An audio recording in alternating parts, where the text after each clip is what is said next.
Assalamualaikum warahmatullahi wabarakatuh. Yang saya hormati Ibu Nani Susanti, Eskom Mkom, selaku dosen pengampu pada mata kuliah struktur data. Di sini kami akan memaparkan hasil kerja kelompok kami yang berjudul hash table untuk memenuhi tugas struktur data. Pertama-tama, pengertian hash table. Hash table merupakan struktur data yang secara asosiatif menyimpan data. Dalam hal ini, data disimpan dalam format array, di mana setiap nilai data memiliki indeks uniknya sendiri. Akses data akan menjadi sangat cepat jika kita mengetahui indeks dari data yang kita inginkan. Selanjutnya, cara membuat hash table. 1. Untuk membuat hash table, sepotong memori perlu diblokir dengan cara yang sama seperti saat membuat array. Anda perlu membuat indeks yang didasarkan pada kunci dengan menggunakan fungsi hash karena indeks yang dihasilkan harus sesuai dengan potongan memori. Yang kedua, ada dua pemeriksaan yang dibutuhkan saat menempatkan data baru pada hash table, yaitu nilai hash dari kunci dan bagaimana nilainya dibandingkan dengan objek lain. Pemeriksaan ini diperlukan saat membuatnya dengan Python, karena saat data dimasukkan, kunci akan dihash dan dimask agar diubah menjadi lari atau indeks yang efisien. Pengertian hash table. Hash table merupakan struktur data yang secara asosiatif menyimpan data. Dalam hal ini, data disimpan dalam format array, di mana setiap data memiliki indeks uniknya sendiri. Akses data akan menjadi sangat cepat jika kita mengetahui indeks dari data yang diinginkan. Cara membuat hash table. Untuk membuat hash table, sepotong memori perlu diblokir dengan cara yang sama seperti saat membuat array. Anda perlu membuat indeks yang didasarkan pada kunci dengan menggunakan fungsi hash karena indeks yang dihasilkan harus sesuai dengan potongan memori.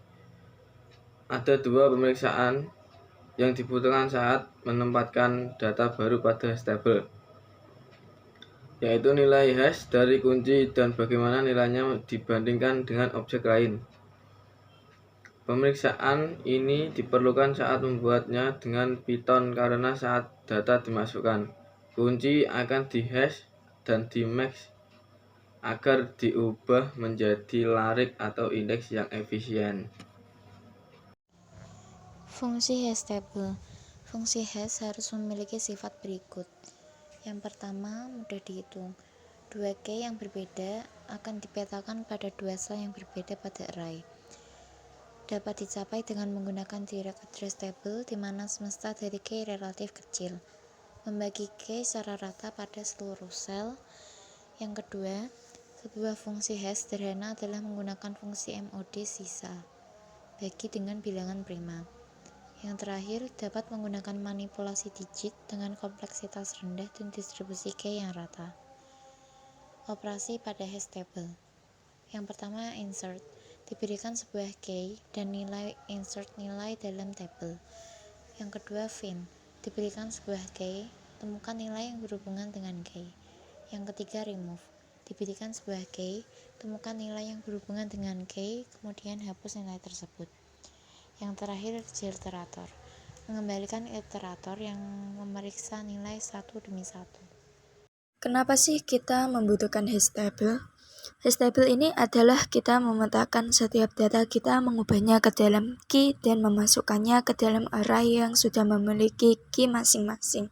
Misalnya di sini kita sudah memiliki huruf A diambil dari huruf pertama data apel, maka kita akan memasukkannya ke dalam kotak indeks nomor 1. Lalu B, banana. Kita akan memasukkannya ke dalam indeks kotak nomor 2. Lalu C, cake. Kita akan memasukkannya ke dalam indeks kotak nomor 3.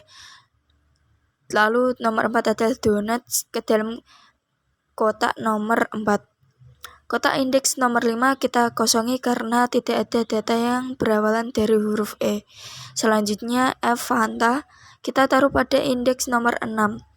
Dan terakhir K koala kita taruh pada indeks nomor 11. Dengan ini kita dapat memasukkan data Fanta dengan mudah yaitu pada indeks ke-6. Setiap hash table memiliki kedua hal ini, yaitu satu hash function yaitu untuk memetakan value yang ada ke array. Yang kedua, array berguna untuk menyimpan value. Hash function merupakan mencari key untuk memetakan value ke hash table dengan 3 cara, yaitu pertama division atau paling utama, value percent size of table. Yang kedua mid-square, yaitu dengan cara mengambil bagian tengah dari value. Yang ketiga folding dengan cara elemen dibagi menjadi beberapa bagian lalu dijumlahkan persen size-nya. Metode division, misalnya kita memiliki size table yaitu 10, kemudian kita ingin memasukkan value yaitu 25 ke dalam hash table. Bagaimana kita dapat mengetahui tempat di mana kita akan memasukkan value ini? Jadi kita akan menggunakan hash table dengan metode division. Ini untuk mencari indeks di mana kita dapat memasukkan value kita. Metode division sendiri cukup sederhana. Singkatnya, kita memodulus value kita dengan size table atau dengan bilangan prima. Karena size table-nya 10, kita akan memodulus 25 dengan 10, yaitu kita akan mendapat key yaitu 5. Ini simbol modulus. Maka kita bisa memasukkan value 25 ke dalam indeks size table nomor 5. Ini indeks size table-nya. Metode mixed square. Misalnya kita memiliki value yaitu 25, metode mixed square sendiri langkah pertamanya kita mengkuadratkan value kita, kemudian kita mengambil segi tengah dari hasil kuadrat tersebut untuk dijadikan key. Karena kita punya value 25, maka kita kuadratkan 25, maka hasilnya 625. Kita akan ambil dikit tengahnya yaitu 2, maka value 25 ini akan kita masukkan ke indeks size table pada nomor 2. Ini indeksnya pada nomor 2 ya.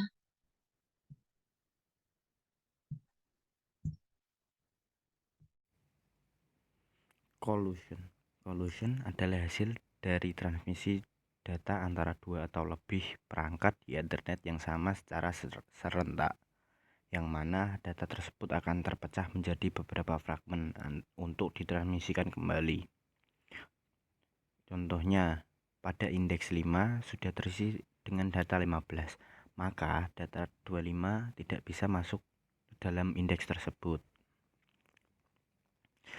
Solusi untuk collusion yang pertama ada linear probing, yaitu dengan meletakkan value baru ke tempat sebelahnya yang kosong. Contohnya indeks 5 kan sudah terisi oleh data 15, maka data 25 dipindah ke indeks berikut yang masih kosong pada indeks 6 atau seterusnya. Kelebihan dan kekurangan collision. Kelebihan 1. Menggunakan lebih sedikit memori. Menggunakan satu array tunggal untuk menyimpan semua elemen, menghasilkan penggunaan memori yang efisien. 2. Lebih mudah diimplementasikan dan dipahami. Algoritma penyimpanan dan pencarian cukup sederhana dan tidak memerlukan logika kompleks seperti metode chaining. Kekurangan collision. 1. Menyebabkan skenario primary clustering. Primary clustering dapat menyebabkan peningkatan waktu pencarian dan mempengaruhi kinerja operasi table hash. 2. Ketika terjadi clustering, maka pencarian akan lebih lama. Di sini saya akan menjelaskan tentang metode chaining dalam table. Chaining adalah teknik penyimpanan data dalam hash table yang menggunakan list untuk menyimpan entry yang memiliki keys yang sama. Ketika sebuah entry ditambahkan ke hash table, ia akan diterima di akhir list yang berisi entry dengan keys yang sama. Ini memungkinkan banyak entry dengan kunci hash yang sama disimpan dalam satu lokasi. Seperti halnya ini 15, di belakang ada 25. 25 yang baru ditambahkan ini ditaruh di belakang karena menggunakan metode chaining langsung bersebelahan dan menggunakan link seperti gerbong kereta. Selanjutnya ada kelebihan dan kekurangan. Kelebihannya